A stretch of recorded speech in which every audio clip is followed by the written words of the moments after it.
Voilà, bonsoir à tous. J'espère que vous allez très, très bien. Sinon, moi, ça va très bien.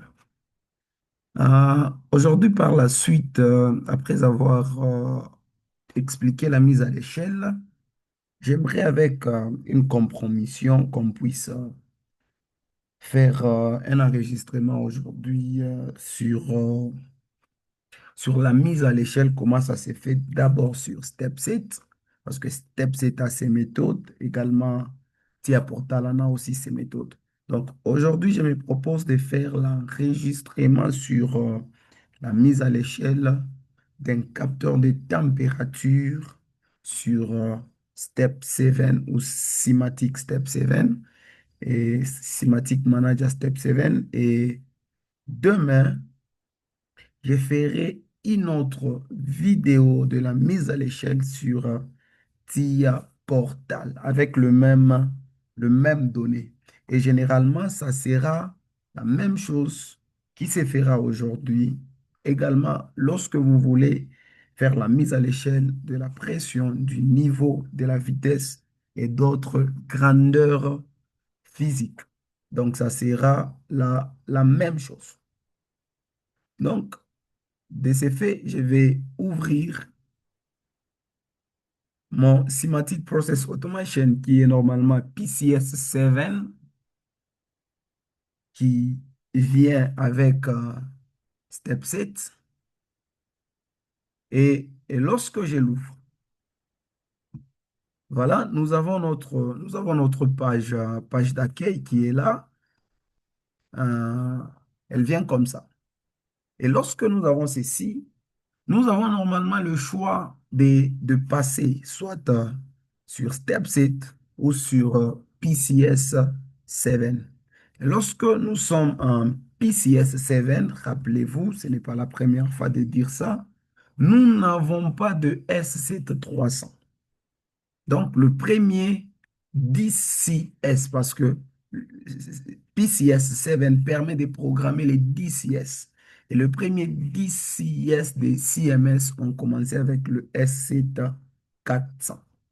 Alors, de ce fait, qu'est-ce que je vais? Lorsque j'ai besoin de commencer un nouveau projet, alors, la bonne marche à faire, c'est quoi? La bonne marche à faire, c'est que je dois localiser un fichier dans lequel je dois loger mon programme. Et même lorsque je les perds, je peux facilement les retrouver dans le disque D ou dans le disque C. Question de les retrouver facilement. Donc, la bonne marche est la suivante. Regardez, lorsque je vais dans ou sur File, donc, quand je suis sur File, je dois prendre un nouveau projet. Donc, je fais New. Et quand je fais New, je suis à ce niveau-là. Ici, je dois mettre les noms de mon projet, c'est-à-dire le projet sur lequel je suis en train de travailler. Et le projet, je les nomme mise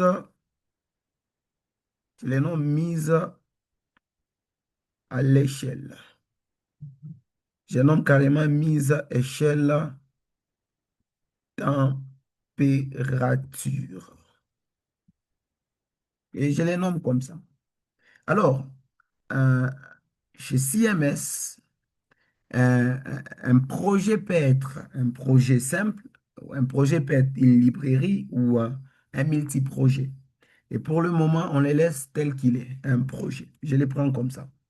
Et quand je les prends comme ça, lorsque je viens de nommer mon projet, alors je dois connaître là où je dois les nommer. Alors c'est très, très important, puisque un automaticien, c'est celui qui sait où loger ses projets. En cas de perte, lorsqu'il perd un projet, il peut facilement aller dans le fichier, dans le disque là où il a logé et de les retrouver facilement. C'est comme ça que je viens tout à l'heure de créer un nouveau fichier. Moi, je n'ai qu'une seule répartition, donc je suis dans le disque C et je venais de nommer, de créer ces projets, programmation CMS. Et quand je suis à l'intérieur, j'ai la programmation en step 7 et la programmation en TIA Portal. Donc, le projet que je vais travailler en step 7, je les loge en step 7. Et les projets que je vais travailler sur TIA Portal, je les loge en TIA Portal. Donc, qu'est-ce que je fais? Je rentre sur Simatic. Je vais dans Browsers, ça veut dire dans le projet, et je vais aller chercher mon projet, mon file, mon fichier euh, qui est normalement euh, programmation CMS. Et lorsque je les développe, je suis en step 6. Donc, même si j'ai développé là, il n'y a rien. Donc, je prends step 7. Et quand je prends step 7, je fais OK. Il vient là. Donc, je loge la storage location path. Donc, je suis dans les disques C et dans le file programmation CMS et dans son sous-file, dans son sous-fichier qui est step 7. Et j'ai fait OK.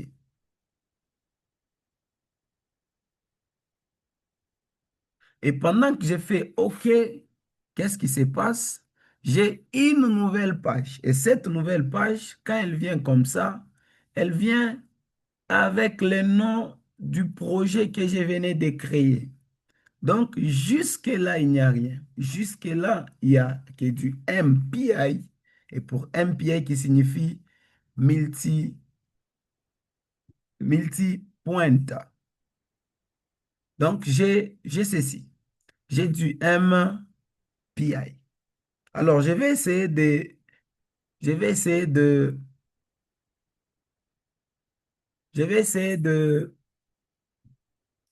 commencer. Donc, j'ai fait quoi? À partir de là, je peux faire clic droit. Et quand je fais clic droit, je suis dans Insert New Object. À partir d'ici, j'ai le choix de choisir. J'ai en possession quel type de PLC. Et ici, le PLC que j'ai en possession, c'est un PLC de la gamme, par exemple, SC300, SC400, puisque rappelez-vous, Simatic Manager Stepset ne programme que le PLC des types SC300 et SC400. Alors, comme je suis sur PCS 7 normalement, qui permet de programmer les PCS, et que lorsqu'on installe PCS, il vient avec Step 7.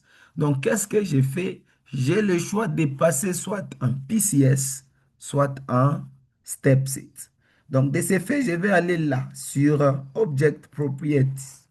Et quand je suis sur Object Properties, j'ai le choix de choisir là, sur les users. Donc, quand je suis là, jusque-là, je suis sur PCS 7, mais quand je passe là, je passe sur Step 6.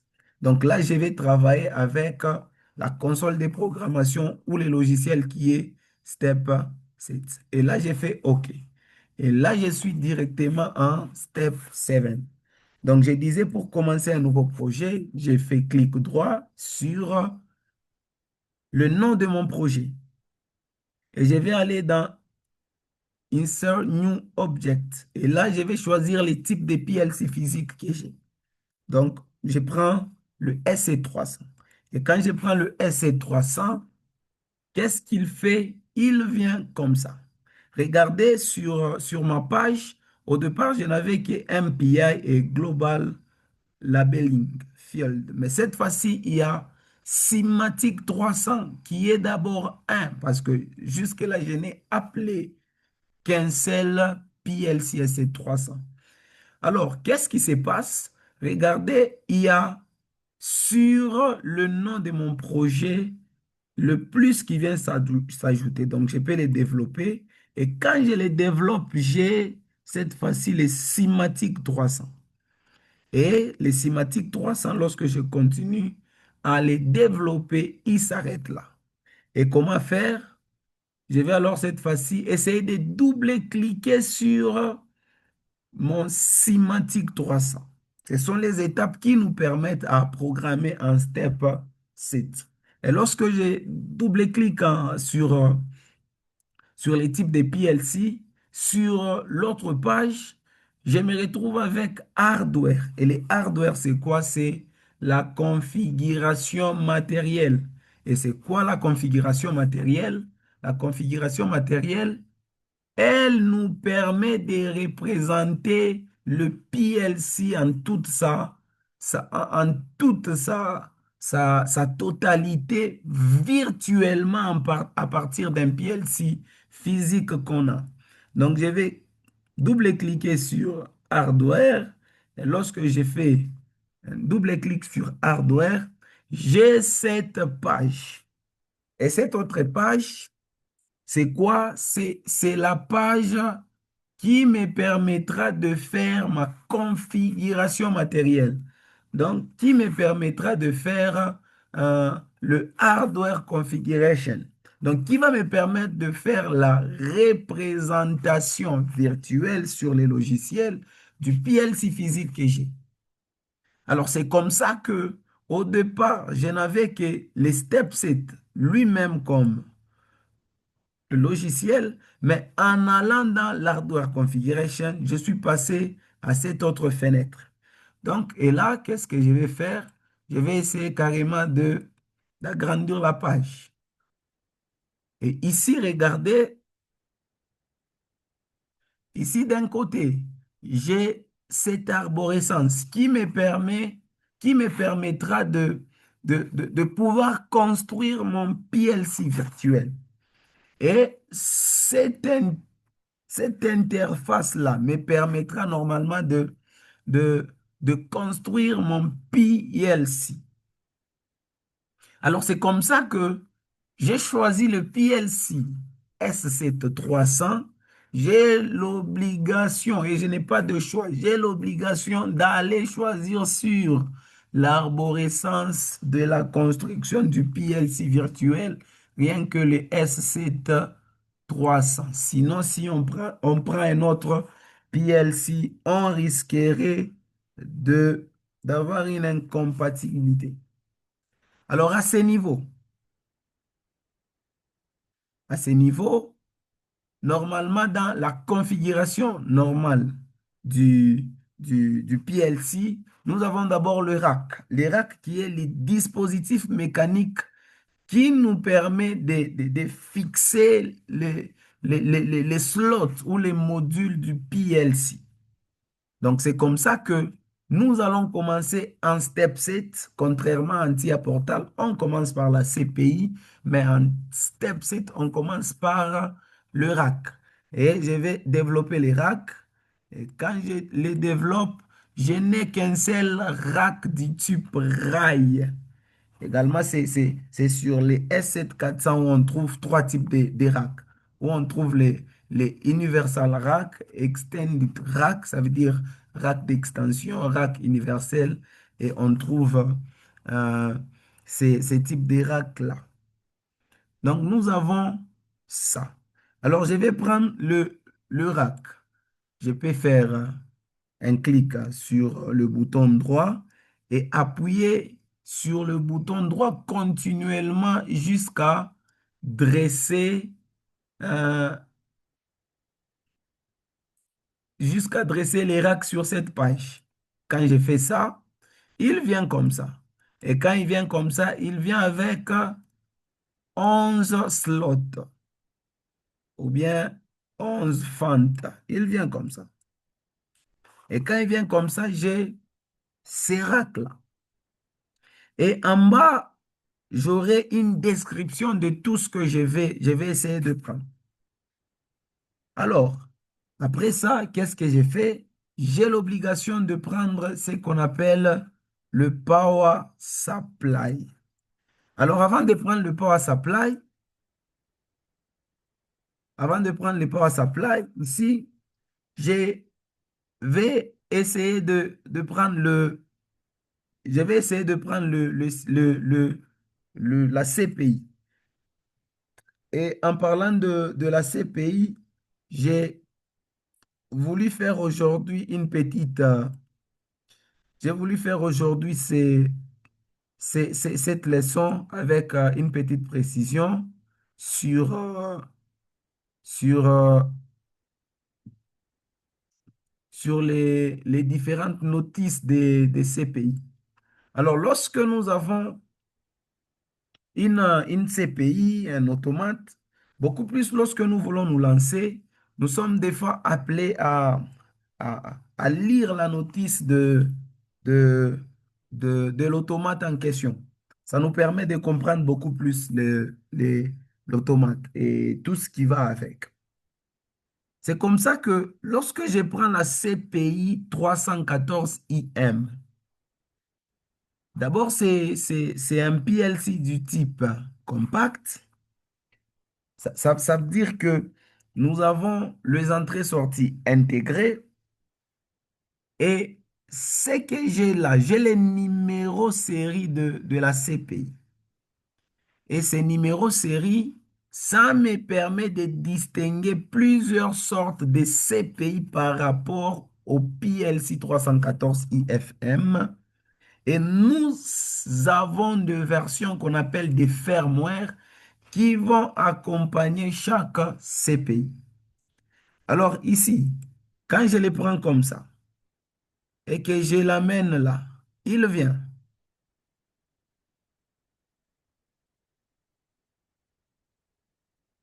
Et quand il vient comme ça, il vient de telle sorte que il se place à la deuxième place parce qu'il ne peut pas aller à une autre place. Il ne peut pas aller normalement à la place numéro un puisque la place numéro un est réservée uniquement au power supply. Et rappelez-vous que dans la constitution d'un PLC, nous avons d'abord le power supply, nous avons la CPI, nous pouvons avoir des cartes telles que des IM, nous pouvons avoir aussi des cartes des signaux. Alors, nous avons ça. Et quand nous avons ça,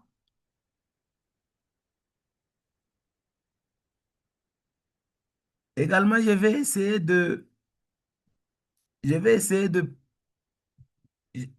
de changer. Et quand je change comme ça, je vais essayer de changer également ça.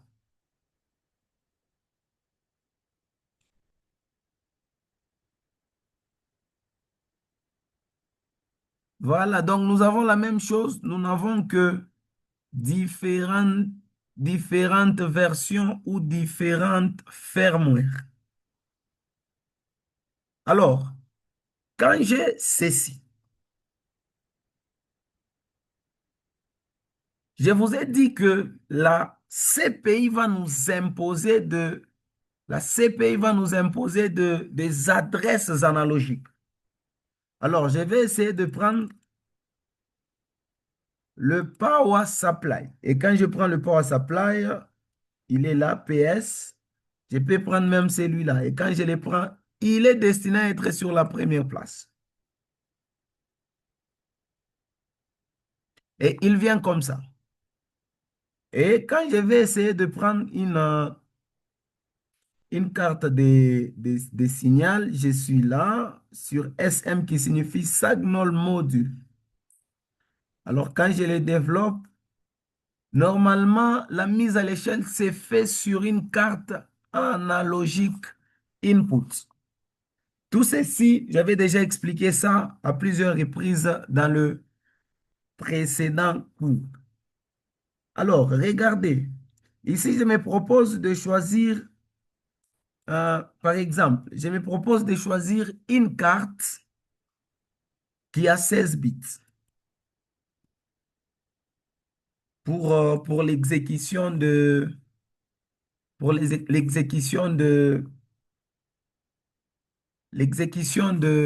capteurs analogiques, suivant le transfert de 32 768 points sur l'axe numérique. Alors, quand j'ai ceci, regardez ce qui se passe. Ici, il s'agit d'un système où jusque-là, l'ordinateur n'arrive pas à comprendre de quoi il s'agit. Alors, pour que l'ordinateur comprenne au moins de quoi il s'agit, je suis obligé je suis obligé en fait de faire la sauvegarde et d'appeler mon PLC SIM. C'est quoi un PLC SIM? Un PLC SIM, c'est le simulateur qui me permettra de jouer le rôle d'un PLC physique. Alors, qu'est-ce que j'ai fait? Ici, quand je rentre sur mon step 7, on voit que jusque-là, il n'y a rien. Alors, quand je vais dans ma configuration matérielle, j'ai ceci. Je vais faire, regardez, là, c'est save seulement. Mais là, c'est save et compile, puisque si je faisais uniquement save, ça veut dire que j'ai enregistré, question de ne pas perdre les données. Mais quand je suis sur cet onglet-là, effectivement, c'est faire save et faire la compilation. Et la compilation, c'est quoi? La compilation va permettre à ce que les systèmes de mon PLC SIM puissent connaître de quoi il s'agit et de quoi l'ordinateur a fait. C'est comme ça que faire save et compile permet de sauvegarder et permet en fait de transformer les systèmes que j'ai en face de moi en un langage binaire qui est un langage de l'ordinateur afin que l'ordinateur comprenne de quoi il s'agit. Donc, je vais faire save et compile.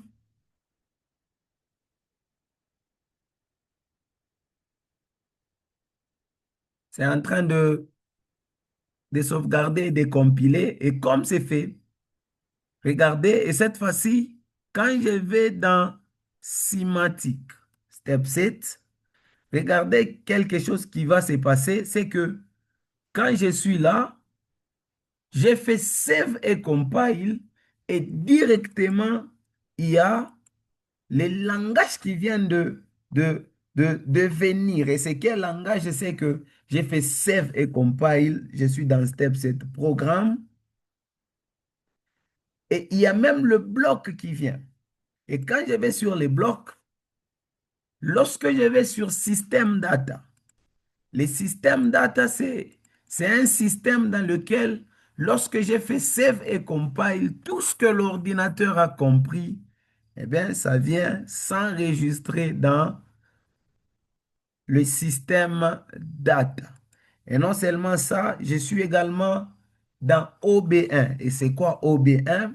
OB1, normalement, c'est Organization Block. C'est les blocs qui me permettra de programmer. En fait, qui me permettra, c'est un bloc qui est là comme euh, une interface entre l'ordinateur et le PLC SIM.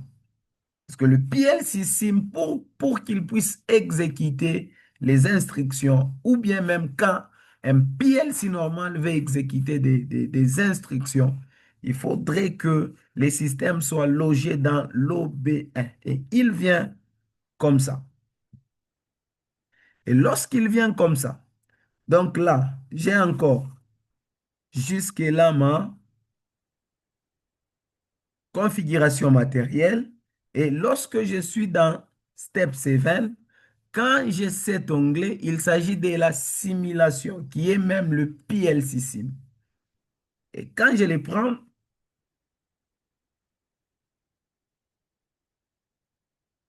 sorry, et quand je le prends,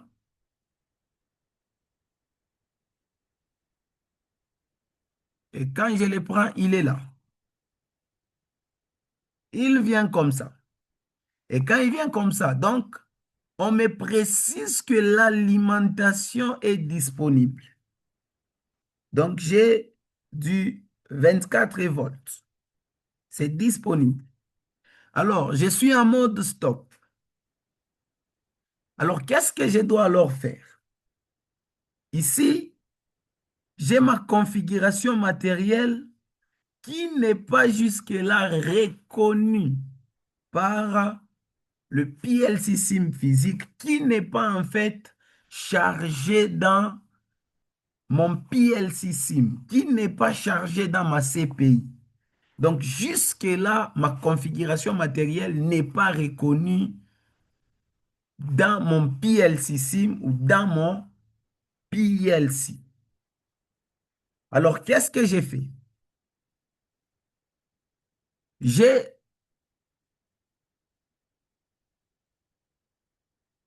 alors, ou carrément, je l'appelle.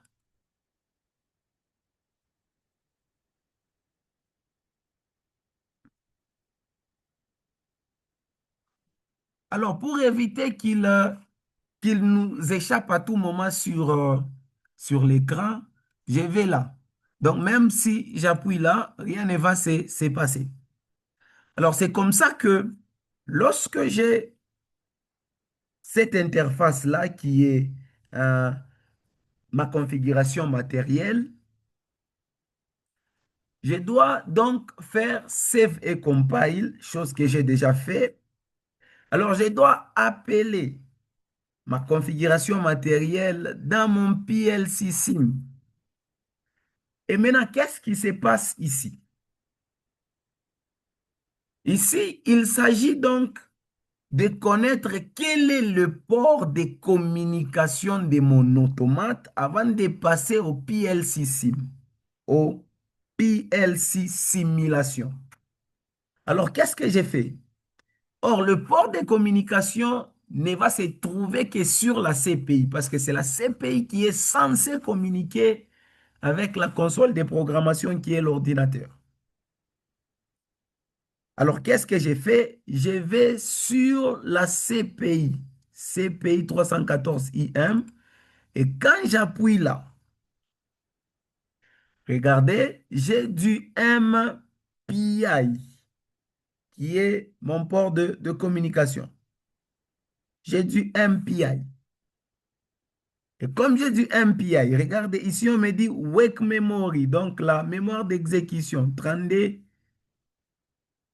kilobytes. J'ai 0,3 micro 0,3 millisecondes pardon, par 1000 instructions. Il s'agit de la il s'agit de la vitesse ou de la vitesse ou de la scriptation. Voilà. J'ai également un DI, donc j'ai 20 slots de, de digital input. J'ai 16 modules ou 16 slots de digital output. Pour les inputs, j'ai 4 slots et j'ai un slot intégré de sortie. Et je n'ai que du MPI.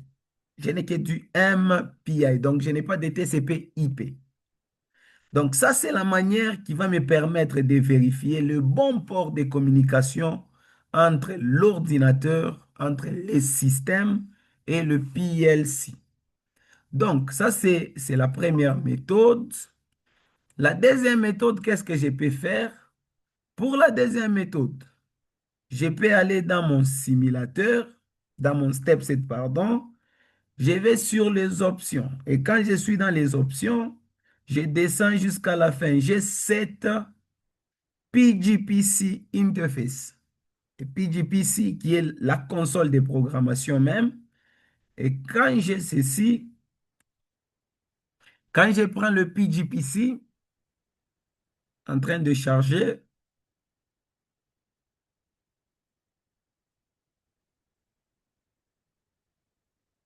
voilà, il vient comme ça.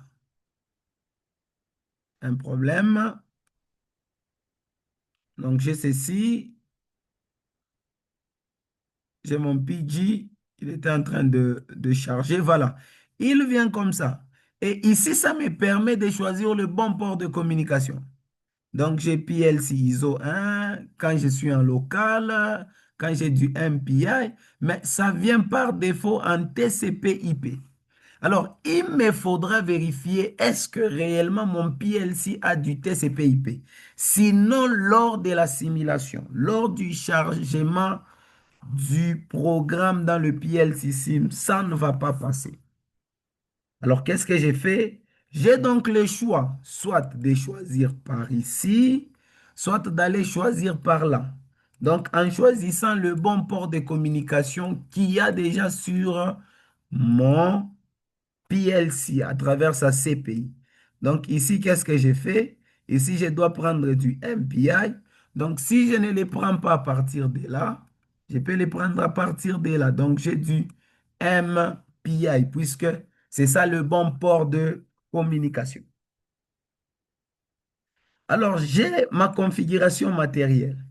Autre chose, la configuration matérielle ne se charge pas ou ne se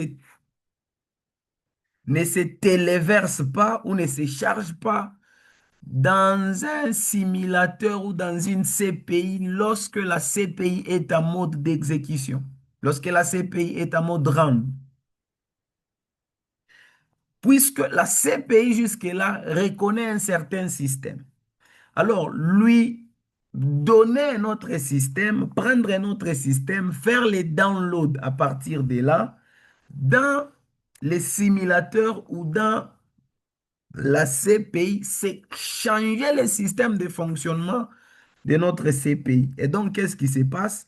Lorsque on charge un programme dans la CPI, pendant que la CPI est en mode run ou en mode d'exécution, la CPI est obligée de s'arrêter. Et lorsque la CPI s'arrête, c'est tous les systèmes qui s'arrêtent.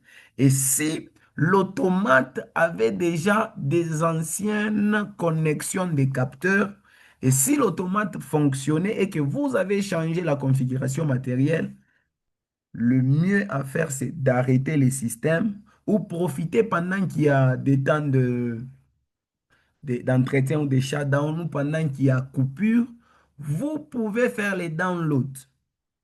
Donc ça, c'est très important. Donc je vais essayer de charger dans mon simulateur pendant que le simulateur n'est pas en mode run, n'est pas en exécution. Donc je fais quoi? Je vais là.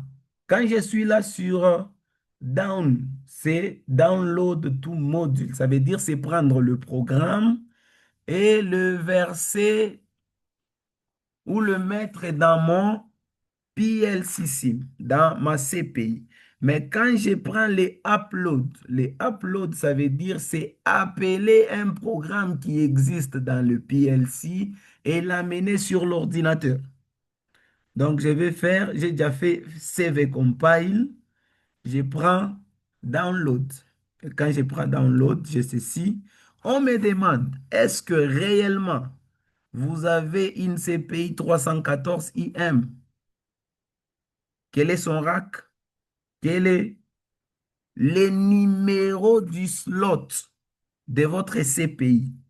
Or, quand je rentre sur le rack, je vois que la CPI est à l'emplacement du slot 2 et je n'ai que du MPI, à ne pas oublier. Donc, cette fois-ci, quand je fais les downloads, on me dit, est-ce que le rack est à l'emplacement 0? Ok, là, il est à l'emplacement 0. La CPI en question est à l'emplacement 2. Voilà, il est à l'emplacement 2. J'ai fait OK. Et pendant que j'ai fait OK, on me donne l'adresse de mon MPI. Alors, je dois confirmer si l'adresse du MPI c'est 2. Donc, je rentre là, je vois que l'adresse du MPI c'est 2. Si ce n'est pas 2 et c'est autre chose, je suis obligé de modifier. Donc, je rentre là. J'ai fait OK. Après, je dois confirmer que j'ai vu réellement c'est ça. Donc, je confirme. Oui. Et pendant que c'est ça, j'appelle la CPI. Et je peux cette fois-ci faire OK.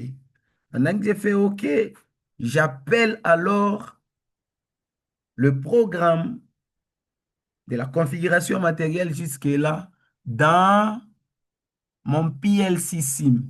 Ici, ça veut dire que La configuration matérielle ne peut pas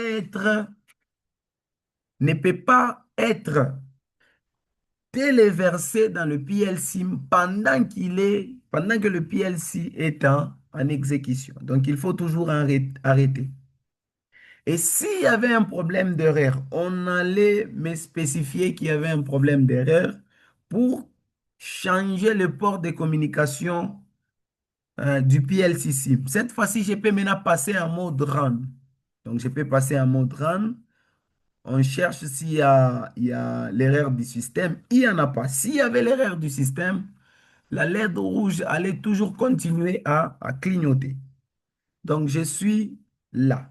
Et cette fois-ci, je peux mettre de côté mon simulateur. Et une fois fait ça, regardez, je rentre sur mon step set. Et là, avec le temps, nous allons beaucoup plus découvrir les choses, puisque nous avons le bloc de programmation qui peuvent être le FC, le FB ou le OBF. Et lorsque nous avons des projets, des petits projets, des mini-projets, on peut directement aller vers OB1. Et donc, quand je prends OB1 qui est là, il vient là comme étant OB1. On me demande de mettre le nom du symbole, je peux ou ne pas mettre. Mais quand j'appelle le OB1, on me dit avec quel langage je vais faire la programmation. Donc là, je suis en STL. Je peux passer en FBD ou en ladder. Donc pour le moment, je prends d'abord le langage à contact. Et là, j'ai fait OK. Et pendant que j'ai fait OK, je passe cette fois-ci à la programmation.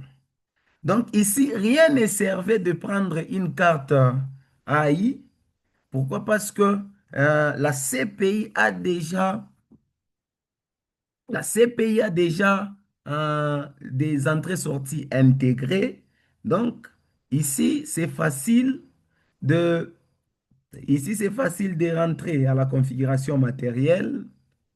C'est facile de rentrer à la configuration matérielle plutôt là et de supprimer la carte que j'ai appelée. Et comme je viens de supprimer la carte, lorsque vous ajoutez quelque chose ou vous supprimez quelque chose, faites toujours ceci. Donc, je viens de supprimer pour vous rappeler encore. Faites toujours ceci. Je vais sur mon simulateur et quand j'ai mon simulateur, comme c'est la configuration matérielle, je l'arrête d'abord, je passe pardon en stop et puis je peux faire save and compile. Donc j'ai fait save and compile et puis j'ai fait de nouveaux download. Donc je suis obligé d'accepter. J'ai fait view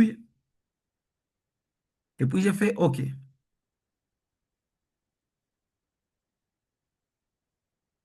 Donc, j'ai fait ça. Maintenant, regardez ce qui se passe. Cette fois-ci, je vais essayer de passer en mode run. On va vérifier. Donc, j'ai besoin de faire là les downloads.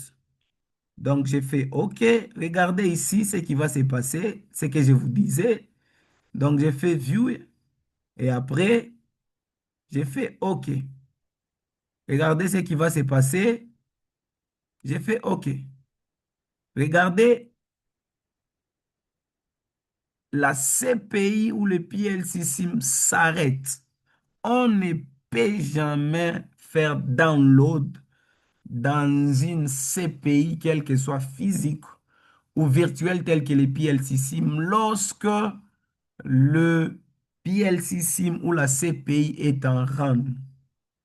Donc, ça, c'est très, très important. Donc, je passe en mode stop. J'ajoute la nouvelle configuration. Et j'ai fait OK. Et après là, je peux passer un run pour vérifier s'il y a erreur. Et comme il n'y a pas d'erreur, je passe à mon bloc de programmation. Alors ici, nous sommes en train de parler de la mise à l'échelle. Nous voulons parler de la mise à l'échelle. Alors, ici, vous avez sur cette arborescence, vous avez plusieurs blocs. Vous avez les bit blocks, ça c'est pour le contact d'ouverture-fermeture. Vous avez les RS pour les sets, les resets, vous avez tout ça. Là, vous avez les comparateurs, vous avez les convertisseurs et tout. Alors, pour faire la mise à l'échelle, c'est quoi le principe? Il faut aller dans la librairie des CMS sur StepSet. Et lorsque vous êtes dans la librairie, allez dans la standard librairie. Lorsque vous êtes dans la standard librairie, vous cherchez le S, vous cherchez les TIS Set Converting Block. On développe ça. Et rappelez-vous, dans les cours, je venais d'ailleurs de dire ça. La mise à l'échelle se fait toujours avec le bloc FC105 Scale Convert. Donc, je vais faire quoi? Que je vais appeler là. Donc, que je vais appeler. Je l'ai appelé. Je peux faire carrément. J'ai pris deux. Je supprime celui-là. Je supprime aussi celui-là. Donc, je disais, je prends le FC105. Je fais clic droit. Et puis, je l'amène là.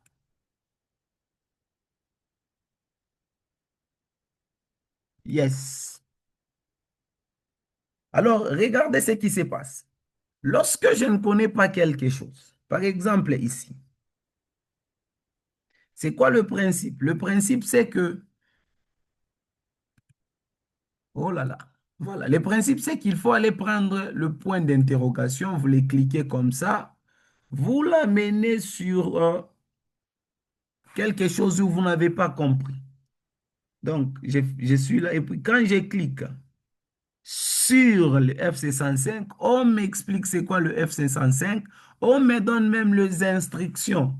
On me dit, voilà, les EN signifient ceci, les IN signifient ceci, les I limite signifient ceci. Donc, c'est un peu ça. Alors, à ce niveau, ici, je peux même mettre un commentaire, je me dis, c'est la mise,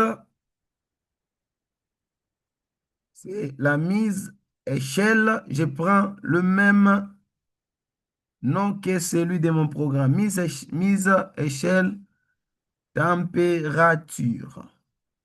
Donc, j'ai ceci. Et puis, j'ai fait Enter. J'ai ceci. Voilà.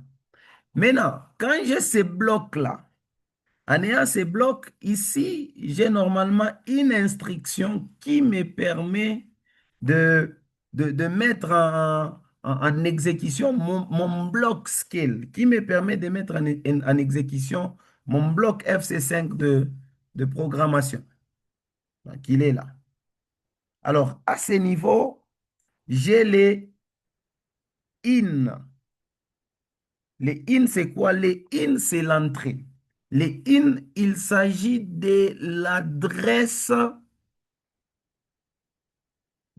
d'une certaine, il s'agit de l'adresse, pardon, d'un certain canal. Et comme je disais tantôt au début de cette vidéo, je disais que lorsque nous avons les S7314 IFM, c'est un automate qui a des entrées-sorties intégrées.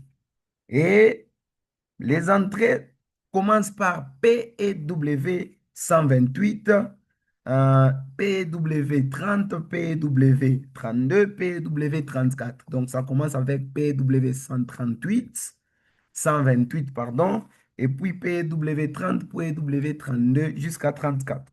Donc ici, je suis obligé de mettre donc l'adresse de l'automate, l'adresse du canal sur lequel je vais connecter mon capteur de température. Donc je vais là et à partir de là, je les nomme comment? Je les nomme P et W. Et quand je les nomme comme ça, je les nomme PEW 128. Et puis, je fais Enter. Donc, il s'agit de l'adresse de l'automate. Ça ne passe pas. Si ça indique, si ça indique rouge, c'est que ça ne passe pas. Donc, je prends P, j'essaie avec A, W 128. Et je fais Enter.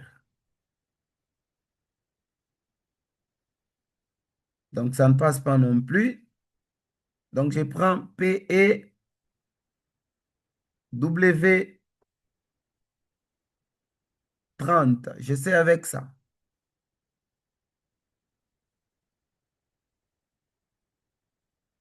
Parce que je n'ai pas déclaré ça dans la table. Donc, pour déclarer ça dans la table, qu'est-ce que j'ai fait? Bon, de toutes les façons, j'essaie de fermer ceci.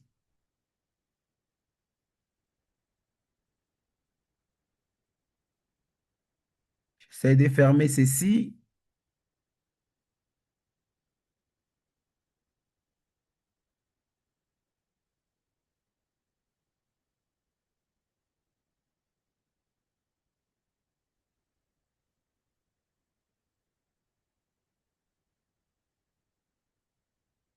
Je cherche la table.